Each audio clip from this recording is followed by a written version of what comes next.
காலை வணக்கம். தினம் ஒரு திருக்குறள். அதிகாரம் 42. கேள்வி. குறள் 417.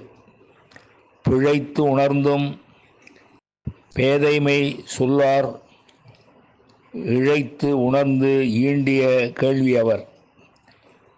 மீண்டும்.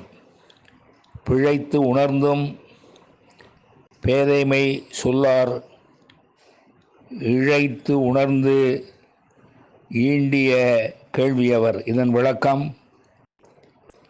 எதையும் நுணுகி ஆராய்வதுடன் கேள்வி அறிவும் உடையவர்கள்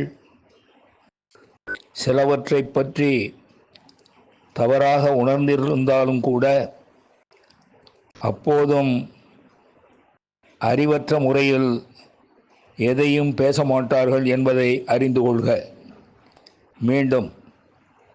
எதையும் நுணுகி ஆராய்வதுடன் கேள்வி அறிவும் உடையவர்கள் சிலவற்றை பற்றி தவறாக உணர்ந்திருந்தாலும் கூட அப்போதும் அறிவற்ற முறையில் எதையும் பேச மாட்டார்கள் என்பதை அறிந்து கொள்க. நன்றி, வணக்கம் கூறி உங்களிடமிருந்து விடைபெறுவது தேரெழுந்தூர் கோசகன் என்கிற டிவி நாராயணன், சென்னை.